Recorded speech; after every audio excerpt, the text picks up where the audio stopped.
आता आपण पुढच्या बातमीकडे वळूया। मुंबईतलीच बातमी आहे। मुंबईमध्ये काल मध्यरात्रीपासून मुसळधार पाऊस पडतोय आणि या पावसामुळे मुंबईच्या अनेक भागात पाणी साचलेलं आहे। अंधेरी सबवे परिसरात पाणी साचल्याने वाहतुकीकरता सबवे बंद करण्यात आलेला आहे।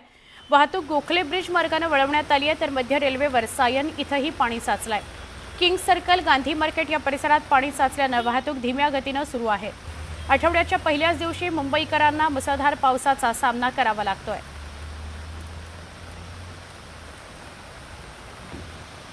अंधेरी सबवे अगदी अर्धा एक तास पाऊस जरी मुसळधार पडला मुंबईमध्ये तर लगेचच अंधेरी सबवे बंद करावा लागतो, कारण अंधेरी सबवेमध्ये खूप पाणी भरतं।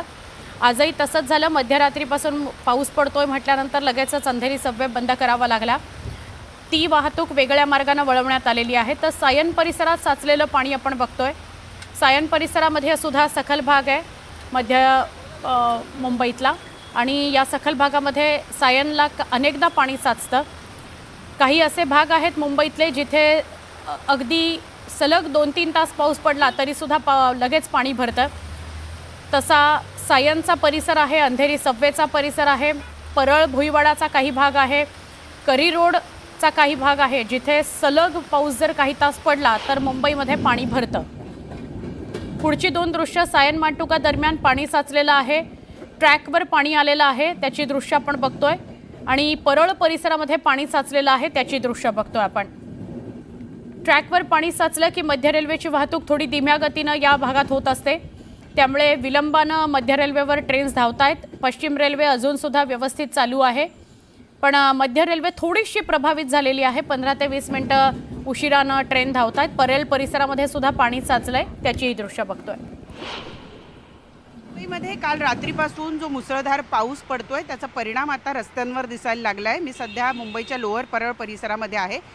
खरं तर एक नवीनच अडचण मुंबईकरांसाठी निर्माण झालेली आहे, कारण प्रभादेवीचा किंवा एल्फिन्स्टनचा पूल म्हणून ज्याला आपण ओळखतो तो 2 दिवसांपूर्वी वाहतुकीसाठी बंद करण्यात आलेला आहे, आणि त्यानंतर संपूर्ण भार हा लोअर परळचा नवीन तयार करण्यात आलेला पूल आणि दादर टीटी चा जो पूल आहे, म्हणजे किंवा टिळक ब्रिज जो ज्याला म्हणतो आपण, त्या पुलावर येऊन पडलेला आहे। आता ही जी मार्गिका आहे, या पुलाला जाण्याची मार्गिका आहे, ज्याच्या सुरुवातीला इतक्या मोठ्या प्रमाणावर पाणी साचलेलं तुम्ही पाहता आहात।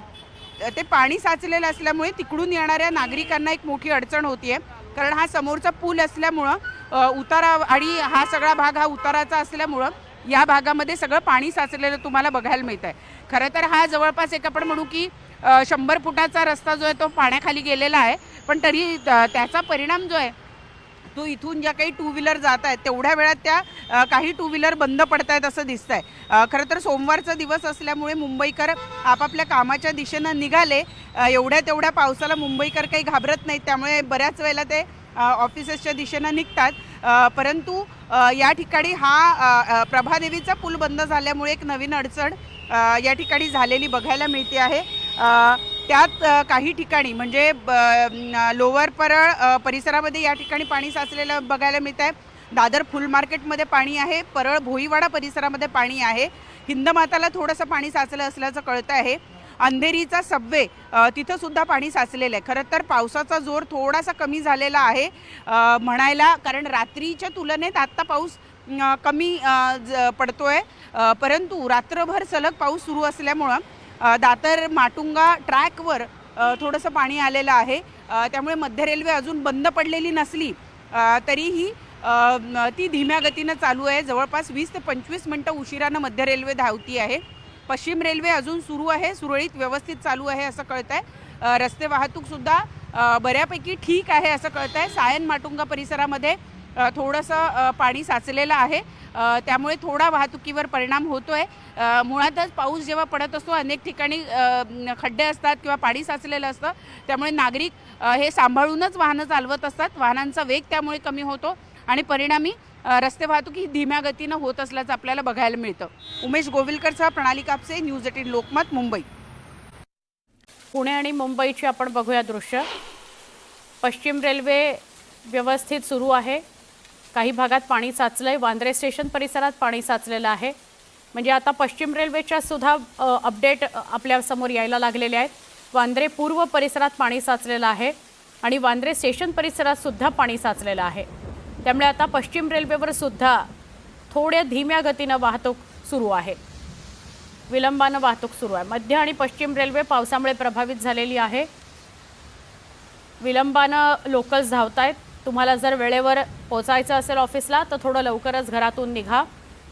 पावसा पाण्याची काय परिस्थिती आहे ते बघून निघा, कारण पाऊस पडल्यामुळे रस्त्यांवर सुद्धा अनेक भागात पाणी साचलंय आणि मध्य रेल्वे पश्चिम रेल्वे सुद्धा विलंबानं धावते आहे। वांद्र्याची दृश्य, वांद्रे पूर्व परिसरात पाणी साचलेलं आहे हे आपण बघतोय आणि दुसरीकडे वांद्रे स्टेशन आणि ट्रॅकवर सुद्धा पाणी साचलंय, त्याची ही दृश्य आपल्याला बघायला मिळत आहेत। आता आपण एक नांदेडची बातमी बघूया। नांदेड जिल्ह्यातील किनवट तालुक्यातील कंचली इथं पुराच्या पाण्यात कापड व्यापारी दुचाकीसह वाहून गेलेला आहे। कापड व्यापारी होता, दुचाकीसह वाहून गेला। काही अंतरावर वाहून गेलेल्या या युवकानं झाडाचा आधार घेतला आणि स्वतःचा जीव वाचवून तो तिथेच थांबला। यानंतर स्थानिकांनी त्याला दोरीच्या मदतीनं पाण्याबाहेर काढलं। गेल्या 2 ते 3 दिवसांपासून किनवट तालुक्यात मुसळधार पाऊस पडतोय, त्यामुळे नदी नाले ओढ्यांना पूर आलेला आहे, ओसंडून वाहतायत ते आणि त्याला प्रवाह जास्त आहे। इथल्या कंचली पुलावरून पाणी वाहत असल्याने परिसरातील वाहतूक त्यामुळे विस्कळीत झालेली आहे।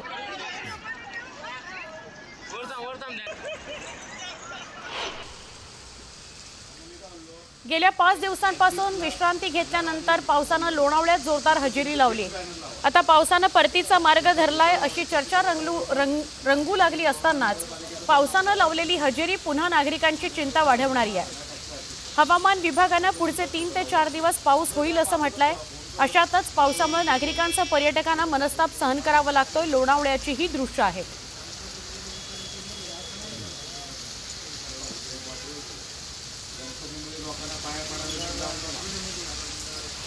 मावळ तालुक्यात पावसाची संततधार सुरू आहे, त्यामुळे पिंपरी चिंचवड आणि मावळला पाणीपुरवठा करणाऱ्या पवना धरण 100% भरलंय।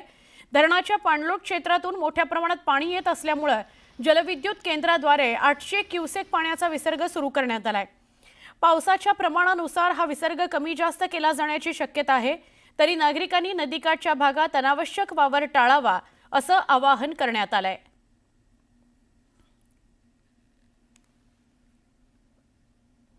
मावळमधली ही दृश्य आहेत।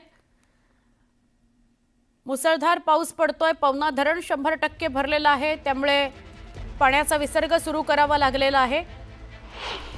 तर भंडाऱ्याकडे वळूया। भंडाऱ्यामध्ये पहाटेपासूनच विजांच्या कडकडाटासह मुसळधार पाऊस पडतोय।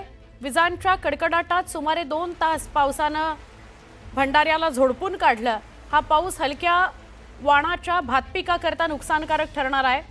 2 दिवसांपूर्वी भंडाऱ्यात अशाच प्रकारचा मुसळधार पाऊस झाला, त्यावेळी देखील भात पिकाला फटका बसला। आज पुन्हा एकदा पहाटेपासून मुसळधार पाऊस कोसळतोय, त्यामुळे भात पीक आणि पालेभाज्या या शेतीला नुकसान होणार आहे।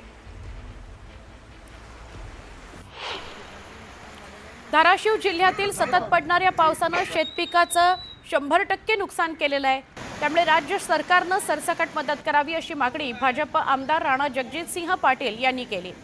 जिल्ह्यातील तेर परिसरामध्ये काल रात्री 200 मिलीमीटर पाऊस झाला, यामुळे परिसरातील शेतकऱ्यांचं 33% पेक्षा जास्त नुकसान झालेलं आहे। याची पाहणी आमदार राणा पाटील यांनी केली। याआधी देखील जिल्ह्यात पाऊस झालेला आहे, त्यामुळे शेतकऱ्यांना मदत मिळावी या संदर्भात कृषी मंत्री दत्ता भरणे यांच्याशी बोलणं झालंय असं राणा जगजितसिंह पाटील म्हणाले।